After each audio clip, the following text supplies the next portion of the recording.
Australia is proof that truth can be stranger than fiction. Long before Mad Max came to movie screens, the various Australian railway operations were proving that a combination of scrap and ingenuity could create some truly wondrous and bizarre contraptions. Alright. I know we haven't talked about trains as much as I used to, but, today we're gonna try to... Wait. Who the heck are you? Huh? I'm Will. I'm making a video on weird Australian rolling stock. No, you are not.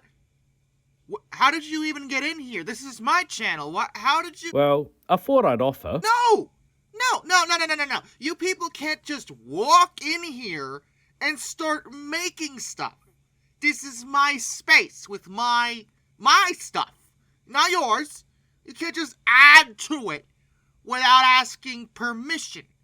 Also, if you had asked permission, I would have said no. In addition, you talk a little non-American. Where are you from? I'm Australian. So you don't know what rail gauges are. Got it. Get out. We could put a video together. I have a lot of research put into this. No. Please? No. 1,000 times no. I will handle this.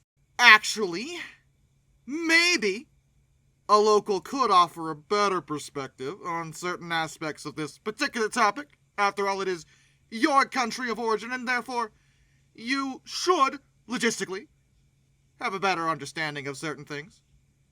So, you can stay.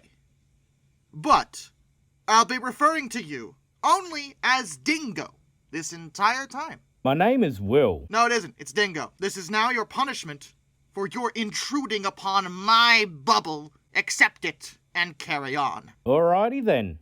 Welcome to the top 10 Aussie oddities. Hey! I'm supposed to do the intro! Ezard's Frankenstein. Alright, Dingo. What the heck is that? Also, why is it called Frankenstein? That's an alarming name, given what I know about your country and slapping things together from junk they have lying around. Well, Australian timber railways never really had the money for a fancy Shay, Climax or Heisler from the United States. They weren't that expensive. They were when your company is relatively poor, and you have to pay to ship them across the Pacific. Okay, that's actually fair. The need for such a locomotive existed at James Francis Frank Ezard's timber mill at Starvation Creek near Warburton in Victoria. Wait, y'all called a creek Starvation? You realise you have a Starvation Creek in Oregon as well? Oh, so we do. Go figure. So, instead of spending megabucks to import a Climax locomotive, Ezard decided to have one built locally, using equipment already available in Victoria. I try to throw shade at the mentality here, but, the original Shay was built in a garage, so, I gotta respect the drive. A Climax-like geared locomotive was built in 1928 by Days Engineering of Melbourne, using parts from two previously imported German tank locomotives, originally built by Ornstein and Koppel. One was previously an 060, built as number 3771 of 1909, named Lily, while the other was an 040, built as number 3961 of 1910, named Amy. Both of these 2-foot gauge German sisters had previously been used on the Goodwood Timber and Tramway Company line in Victoria, running from Port Albert to their timber mill in the Mullumbimby Forest. Wait, hold the phone. Dingo, the steam engines had adorable names? Yes. And you chopped them to bits? That is correct. And then stitched their horrifically maimed remains back together to create an unholy monstrosity that is an affront to God. Absolutely. This is only going to get worse, isn't it?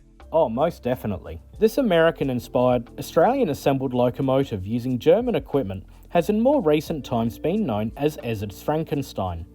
Converted from 2-foot to 3-foot gauge for use on Ezard's line, this abomination nevertheless proved to be successful and would operate on the Starvation Creek system until declining traffic saw Frankenstein placed in storage at La La Siding in Warburton during 1934. In 1938, however, it was moved to Ezard's Erica to Rocky Knob Timber Tramway network until it was finally retired in 1944. Built out of scrap, Frankenstein was scrapped after a period of storage. So yes, you scrapped the scrap, did you? We actually do that quite a lot. Vacuum Tram 6, otherwise known as the All-Day Sucker. Okay, I'm gonna ignore the name for the moment. That just looks like a utility trolley for maintenance and stuff.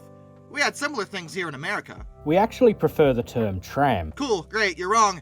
Also, this doesn't look that strange, but I feel like you're about to tell me why I'm horribly misinformed. As you might imagine, one of the most important jobs on a street tramway is one that isn't immediately thought of or even immediately apparent. Cleaning. This is important for several reasons. It improves the electrical contact between the tram wheel and the rail, reduces running noise by removing debris from the rail head, and prevents the possibility of the brakes locking up due to dirty rails. Today, Melbourne is renowned for having the largest street tramway system in the world, with 150 route miles or 250 route kilometres of track. Keeping the tracks on this enormous system cleaned was a huge task, a task that the Melbourne and Metropolitan Tramways Board decided it could do in-house. 3 dedicated vacuum trams, all numbered 6, were used. 6 ran from 1915 until the early 1940s and then was scrapped. 6 ran from 1961 to 1962 and then broken up.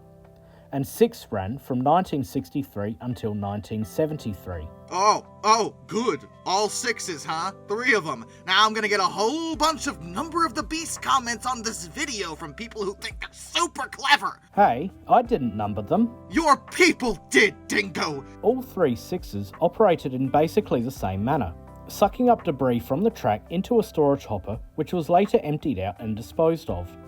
The last 2 cars also sprayed water on the track to keep the dust down. So it's literally a trolley vacuum cleaner. In effect, yes. The largest and best known of the 6 trio was the last one, assembled in 1963. This replaced the second vacuum as the equipment was too heavy for a 4-wheel car. As a result, the final vacuum tram was the only one built on bogies or trucks to better distribute the weight.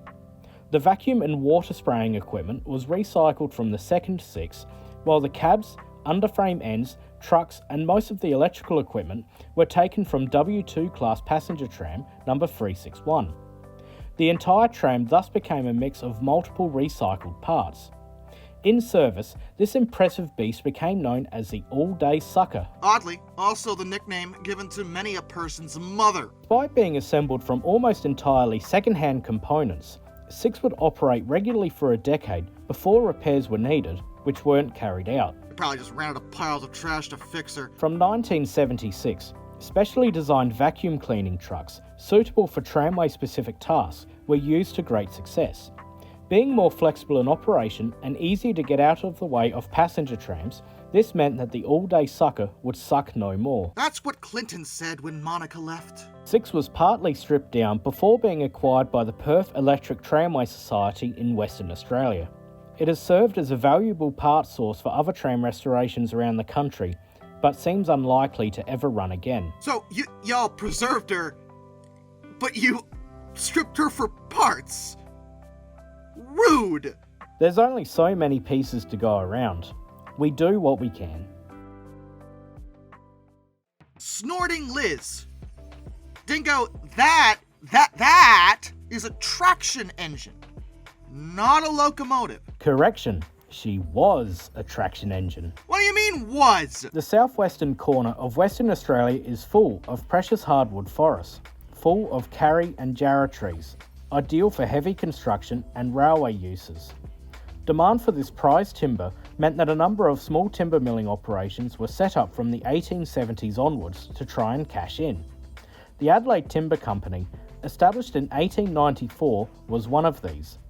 After initially operating out of Mundering and then Greenbushes, the firm eventually set up a long-term home at Wilga in 1908. After some years simply cutting down trees close to the mill, the need to reach new timber further out meant that a light railway would be needed to reach these new areas, being constructed from 1920. After initially relying on horse traction, it was clear that a locomotive would be needed on the cheap. So, question, does anyone in the land down under actually spend money on anything? Not if it can be avoided.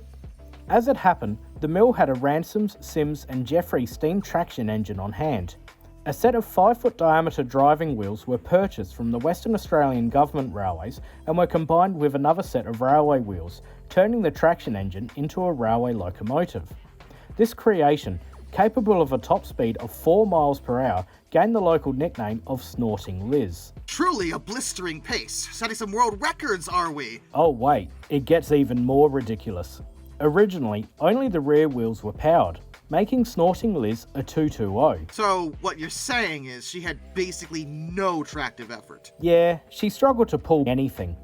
Undeterred, the mill management found a solution, making it 4-wheel drive. A chain drive was added on one side, sending power from the rear wheels to the front. Despite both wheels being of different diameters, the solution worked and Snorting Liz would continue to serve the timber mill in this form. Oh no. They attached a single chain drive to move the forward wheels? Just one? They did. I have some safety concerns. They didn't. Snorting Liz would eventually fall out of use and was set aside at the timber mill. Remarkably, it wasn't scrapped and would remain dumped in the grass until the mill closed in 1984. Now I see why you all have these random items laying around. You just throw things in fields and then forget about them for years until you decide, actually, we could probably scrape all this trash together into something that kind of moves. In 1985, it was recovered and placed on display at the Western Australian State Timber Museum at Manjimup, where it resides today. You realize Australia lost a lot, and I mean a lot, of heritage equipment to dieselization, yet y'all managed to save Snorting Liz? Yeah, go figure. The Koondrook Tram. Dingo, why is that truck on rails? Is that a utility vehicle? We have similar things in America, so I'm not judging, I'm just curious. That's a passenger rail motor. Passenger? What? In 1889, the local shire of Swan Hill, later renamed the Shire of Kerang, opened a broad gauge tram line from Kerang to Koondrook, rather than wait for an official railway to be built by the Victorian Railways. Running 14 miles northeast of Kerang, the line used a variety of second-hand equipment for most of its life. I don't have much to add at the moment, but if there's one thing missing from this video, it's me mispronouncing literally all of these location names. In 1943, the need to provide additional passenger services during the Second World War meant that a new rail motor, to replace the previous steam-hauled mixed trains, was desired. The United States Army would assist with this, providing a Ford V8 jail bar truck for the purpose. Oh, so this is actually our fault? Partly it was. The truck was converted for rail use by the tramway. To provide passenger accommodation, a 4-wheel carriage dating from 1885 and used on the Koondrook Tramway since 1889 was converted for the task. One axle was removed from the carriage and placed on the back of the truck chassis, similar to a modern semi-trailer or tractor-trailer setup. The carriage body was modernised, with new sheet metal cladding and modern half-drop windows fitted. With the conversion work completed, the new rail motor entered service on the 14th of December 1943. Doing her best at looking absolutely ridiculous. As the Kerang to Koondrook line ran partially down the middle of town streets, this contraption became known as the Koondrook Tram. Initially, the rear of the truck chassis was open for the transport of luggage and light cargo. Soon afterwards though, the rear platform of the truck was covered with a large sloping roof to better protect the items being transported. Despite the highly improvised nature of the Koondrook Tram, it served the needs of the community faithfully for a number of years and became something of a local icon. In 1952, the Kerang to Koondrook Tramway was taken over by the Victorian Railways from the Shire of Kerang, becoming a branch line railway instead of a tramway. The Koondrook Tram was part of this takeover and would gain the Victorian Railways designation of RM45 by the 1st of February 1952. It would continue to serve the communities of Kerang, Pyramid Creek, Hinksons, Teal Point, Gannawarra and Koondrook until 1958. It was withdrawn and replaced later that year by a standard Victorian Railways Walker's rail motor. Later that year, the Koondrook Tram was sold to a private property near Elmore. Incredibly, both the truck and carriage portions of the Koondrook Tram have survived, and in November 2023, Both halves were reunited at the Kerang Historical Society and Museum for restoration. So, how many steam locomotives y'all scrap instead of this thing? We... How many, Dingo? Answer the question, coward! The JK6, which presumably is an inside joke, literally meaning joke 060. Is that locomotive's cab dented? What's going on? She looks damaged. Don't throw shade. She did her best. My name is Darkness. Shade is all I know. But please, by all means, go on. This heap of junk... Oh, see, now you're the one insulting her. ...is a result of decades of hard work by multiple owners and reusing spare parts at every possibility. This locomotive was originally built in 1865 by Manning Wardle in the UK as builders number 163 for the Waratah Coal Company near Newcastle in New South Wales. Over the years, the locomotive would go through multiple owners, including the Public Works Department, where it later got the name of Tilly, and later again at the Ashton Colliery Railway. By the early 1930s, it was noted as being derelict at Ashton Colliery opposite the Waterloo Brickworks. Despite being almost 70 years old by that point and in a horrid condition, Thomas Howley of the Glenrock Colliery, again near Newcastle, saw extra life in the old engine. This locomotive, along with another similar Manning Wardle tank engine, were acquired with the idea of making one good engine out of the two worn-out ones. This is another unholy abomination, isn't it? Oh, it's about to be. Combining the two engines hit a snag when it was found that the boilers of both engines were only useful as scrap. And that's generally code for, these will explode if you look at them the wrong way. The task of making the locomotive operate again was too much for the primitive facilities at the Glenrock Colliery. A. Gonanan & Co. was given the task of making the locomotive operational once again. The boiler issue was solved by acquiring a Baldwin steam tram dummy boiler and saddle tank and throwing them into the old frames. A number of Baldwin steam trams had recently been replaced from tramway service around Newcastle, so such boilers were still available for use. New side tanks and a low-profile cab to suit the two tunnels used on the colliery line were fitted, resulting in a rather bizarre-looking creation, entering service in March 1934. Aside from needing some modifications to the exhaust drafting, the locomotive proved to be adequate for the task of hauling coal along this coastal colliery line. This new lease on life for the hybrid locomotive, however, would be relatively short, as the mine would finally close in 1944. Following the closure of the Glenrock Colliery, the locomotive was sold to a local second-hand industrial machinery merchant, Mr. J.P. Kennaway, for potential resale. For around 10 years, now bearing the identity of JK6, the locomotive awaited a buyer that would never come. Finally, the poor locomotive was put out of its misery and cut up for scrap. You know, that's actually really, really sad. I demand justice for JK6. She's long gone. I don't think... I will avenge her, Dingo! Mark my words!